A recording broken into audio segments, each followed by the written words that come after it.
blasting, billowing, bursting forth with the power of 10 billion butterfly sneezes.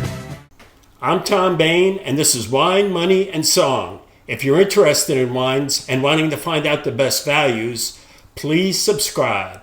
So this episode, we're going to be talking about Wine, Money, and Song, why I did it, and what I first want to say is it took us over 20 months to get our 1,000th subscriber.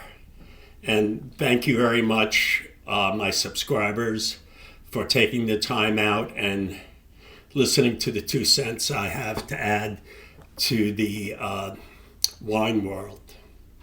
And I remember when we first got started, we'd get maybe 1 or 2 subscribers a week.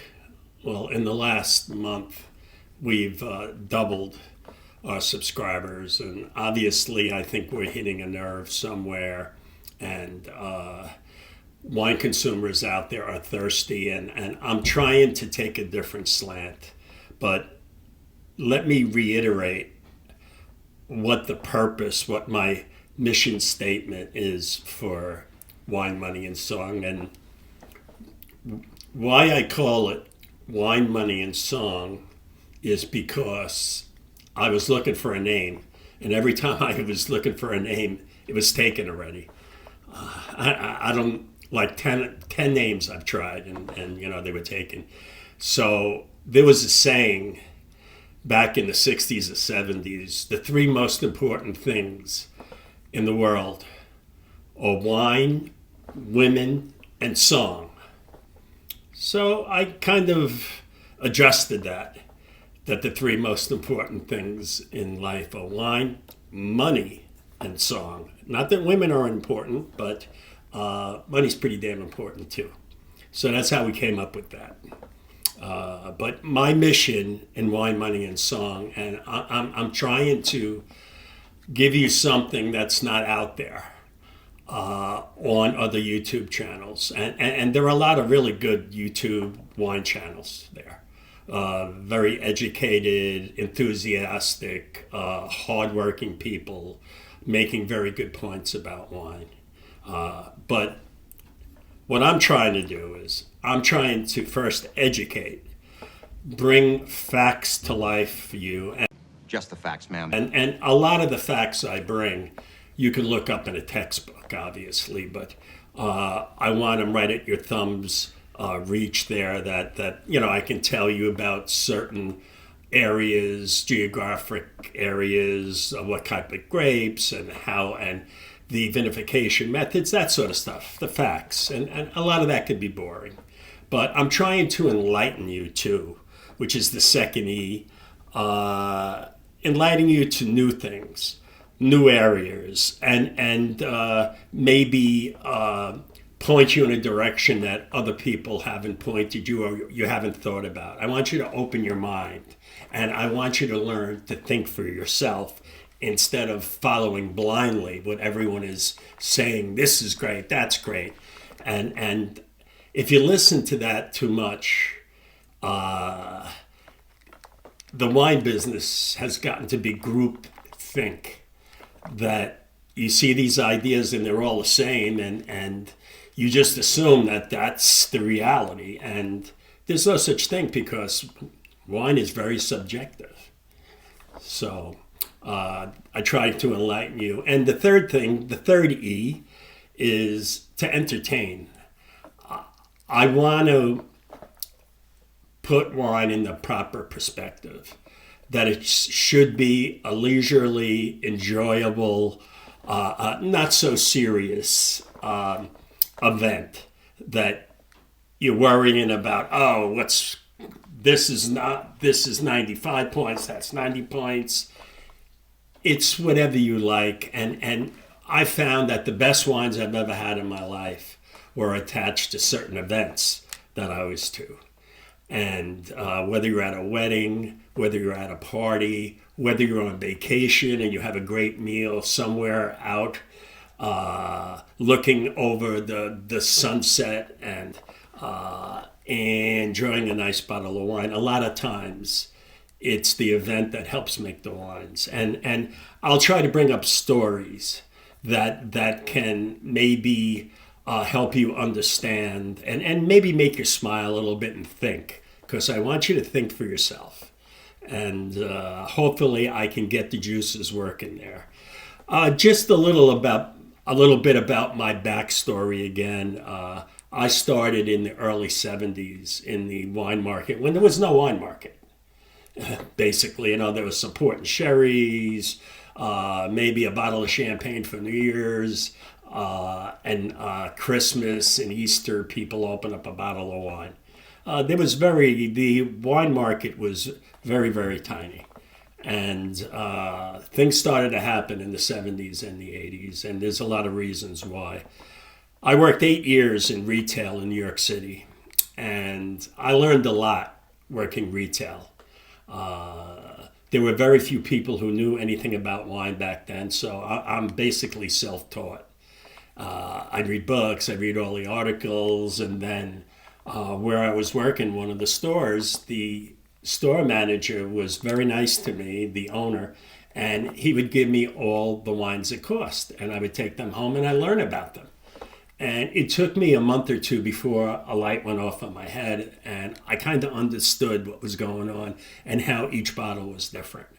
That took a while because I saw all those hundreds of bottles and I go, are they all the same? Or how are they different? And finally, it took me a while, but the light bulb went off. And working 8 years in retail really helped me, and I learned customers, what the needs were, and I tried a lot of different wines, and that's how I learned. And my first job, wholesale, was with Gallo Wine Distributors in New York, and I learned a lot about marketing. I learned a lot about sales, and if you really think about it, the Gallo Winery almost single-handedly created the market and put wine on the table in America. And we should ever be grateful to the winery that Ernest and Julio Gallo actually found a way to produce wines in a large quantity and very defect proof, that they made really good wines that were easy to drink and exactly what the people wanted at the time. And they opened the wine market for everyone else in America. Robert Mondavi, all these other people. They wouldn't have succeeded so quickly. They would have eventually came around, but the Gallo brothers actually were the big pioneers. And I still thank them to this day. After Gallo, I went on to work at a small importer, Winebow, out of New Jersey, Hohokus. And we were importing, we were owned by Robert Haas partly, and Leonardo Lacasio and Peter Matt at the time. And we sold Burgundies, we had vineyard brands, and we had a lot of California boutiques. And I learned a lot about fine wines there. And I started to travel to the vineyards, and I really started learning a lot more. And luckily for me, I was single, and all of the monies that I earned went to my wine habit. And I started to establish a wine cellar. And at that time, I was buying first growth Bordeaux for $30 a bottle. And now they're $700, $800, $900 a bottle, and I don't touch them. But back then, I was buying cases of first growths. And then I got a job at Seagram Chateau Estate. And I worked there for 2 decades. And I was in France a lot. And I learned from very knowledgeable people. I worked for Ab Simon and Maurice Latigo, basically. And they were 2 brilliant business people. And I traveled the vineyards, and you really need to go to the source to learn how quality is made and why the wines are at that level, that quality level. And I learned so much by going to the vineyards. And I'm very thankful for Chateau and Estate, that I was able to get that experience, travel to Europe, and drink some of the greatest wines in the world and get paid for it.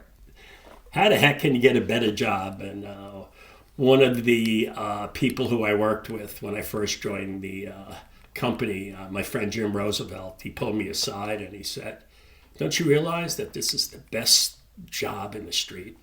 You can't get a better job than this." He says, "You're working with brilliant people and you go to the best restaurants. You go to Europe on a corporate jet and they treat you like you're an executive vice president. Don't blow it." And Jim, I didn't blow it, and thank you for that advice. So that's my background. Now, why I am doing Wine, Money, and Song is I had all this experience and I got out of the wine business, and I decided to I wanted to leave something behind. And I went to a tasting in New York maybe 5 or 6 years after I had left the wine market working. And I used to know everybody. And I went back and a lot of people in the room didn't know me. And that kind of bothered me a little bit, that I'm forgotten that quickly. So I left that tasting and I said, I got to do something where they see me and they can recognize my experience and what I've done, and I want to leave something behind. And that's why I'm doing Wine, Money, and Song.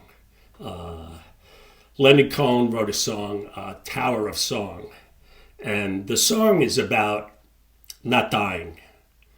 And Leonard Cohen explained when someone said to him, what happens, you're 76 now, and when you pass on. And Leonard Cohen looked straight on and said, I'm not dying.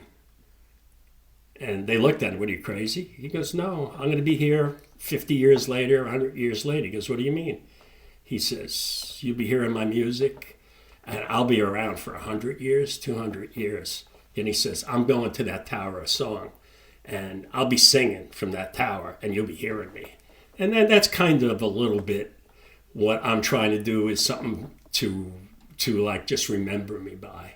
And hopefully I can put a little light on fine wines. So after spending all those years and selling millions and millions of dollars worth of wine, hopefully I can spread this to you. And thank you for the subscriptions. And please, if you know other people who are interested in wines, tell them about us. And I don't know where this is going to wind up, because this is a hobby. I haven't taken a penny. I've been offered a few things along the way, free trips. If I sell a few things, they're going to give me a commission. I don't want to do that. Now, is there something in the future that might come along? Yes. But please, thank you for the growth, but help us grow more and understand Wine, Money, and Song is paying back what I've achieved in my life, and hopefully I can leave something for you that's just beneficial.